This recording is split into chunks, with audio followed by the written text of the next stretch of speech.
Hello बच्चों, class 11 subject pol science. हम 5th chapter कर रहे हैं, अधिकार। हमने कल अधिकार की परिभाषा पढ़ी है, अधिकार के प्रकार पढ़े हैं, अधिकारों का वर्गीकरण पढ़ा है, हमने विशेषताएं पढ़ी है। आज हम पढ़ेंगे 5th प्रश्न है, एक लोकतंत्र राज्य के नागरिकों के मुख्य अधिकारों का वर्णन कीजिए। यानी कि एक राज्य में, लोकतांत्रिक राज्य में किस प्रकार के अधिकार नागरिकों को दिए जाते हैं। सबसे पहले है जीवन का अधिकार।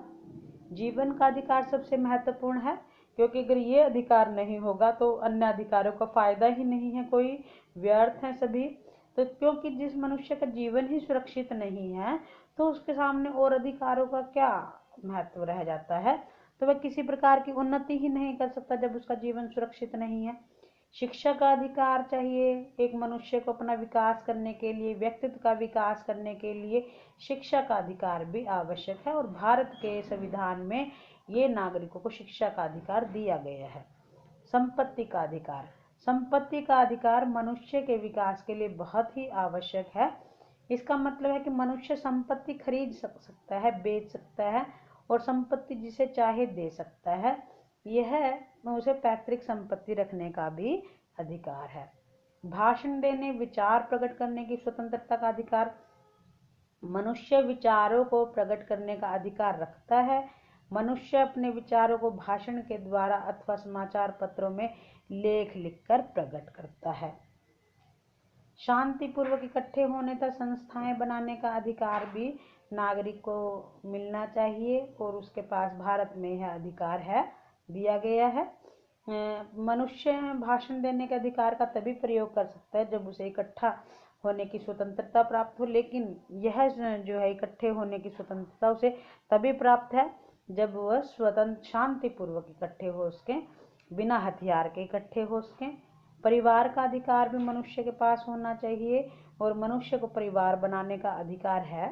मनुष्य अपनी इच्छा से शादी कर सकता है, संतान उत्पन्न कर सकता है। धर्म की स्वतंत्रता का अधिकार। धर्म का जीवन पर बहुत गहरा प्रभाव होता है, अतः व्यक्ति को अपने धर्म का पालन करने के लिए पूर्ण स्वतंत्रता होनी चाहिए। समानता का अधिकार मनुष्य को होना चाहिए, क्योंकि अगर समानता का अधिकार होगा तभी मनुष्य के साथ कोई भेदभाव नहीं होगा, चाहे धर्म है, जाति है, और तभी वह अपने पूरे व्यक्तित्व का विकास कर पाएगा। व्यक्तिगत स्वतंत्रता का अधिकार भी मनुष्य को देना चाहिए, कि आज व्यक्तियों को पशुओं की तरह बेचा और खरीदा नहीं जा सकता, ना ही उसे कोई दास बना सकता है।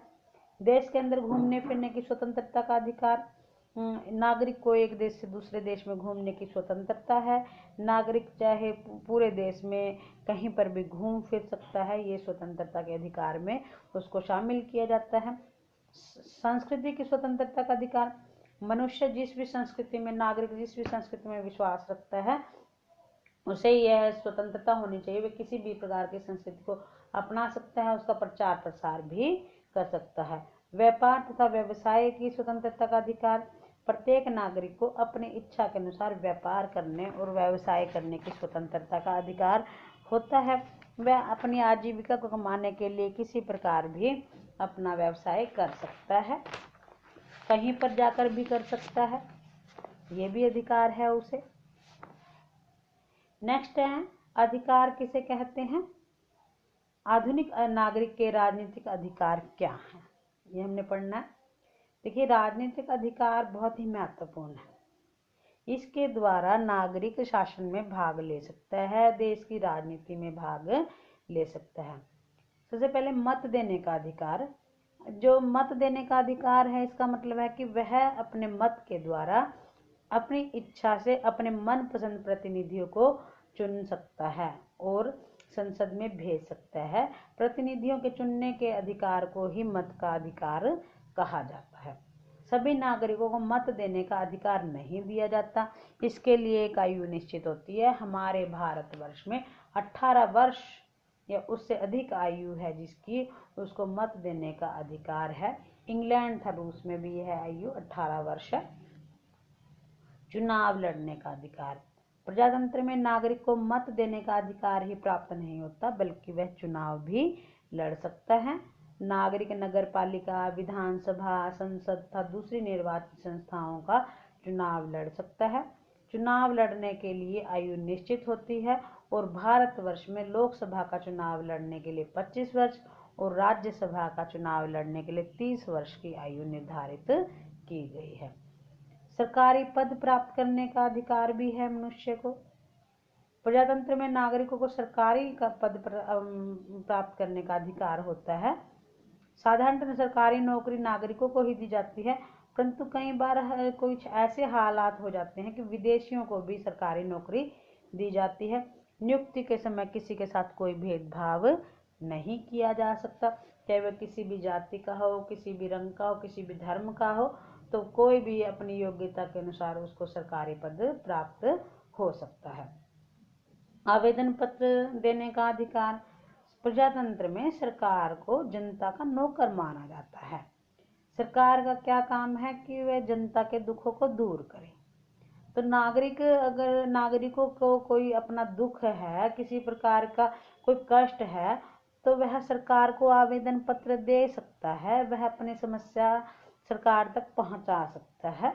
तो यह अधिकार भी हमारे भारत देश में नागरिकों को दिया गया है। सरकार की आलोचना करने का अधिकार भी है जनता के पास, नागरिकों के पास। अगर कोई ऐसी नीति का निर्माण सरकार करती है कि जिसके द्वारा नागरिकों का हित नहीं होता, तो भी जो है नागरिक सरकार की नीतियों की आलोचना कर सकते हैं कि नागरिक अपने सुझाव सरकार तक पहुंचा सकते हैं। राजनीतिक दल बनाने का अधिकार। प्रजातंत्र में नागरिकों को राजनीतिक दल बनाने का अधिकार भी प्राप्त होता है। नागरिक राजनीतिक दल बनाकर ही चुनाव लड़ सकते हैं, परंतु कई देशों में राजनीतिक दलों पर पाबंदियां भी लगाई गई हैं। विदेश में सुरक्षा का अधिकार। जब कोई नागरिक विदेश जाता है तो उसकी रक्षा का दायित्व राज्य का ही होता है और वह संकट के समय राज्य से सुरक्षा की मांग कर सकता है। इस कार्य के लिए राज्यों के परस्पर राजनीतिक संबंधी बनाए गए हैं। इस प्रकार भारत के द्वारा ये जो है अधिकार, राजनीतिक अधिकार जो हैं ये एक नागरिक को दिए गए हैं। और सामाजिक अधिकार भी आपने पढ़े हैं, 2 प्रश्न 5th और 6th, ये आपने अच्छे से करने हैं।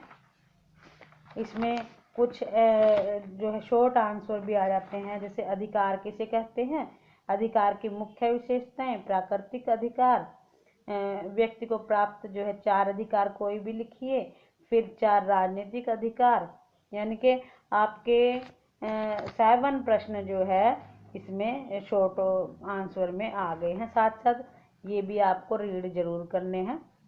धन्यवाद बच्चों। वेरी शॉर्ट प्रश्न भी इसके अंदर आए हैं। वेरी शॉर्ट प्रश्न आपके 8 प्रश्न आ गए हैं, ये भी आपको अच्छे से करने हैं। धन्यवाद बच्चों, आपको ये चैप्टर यहाँ तक अच्छे से करना है।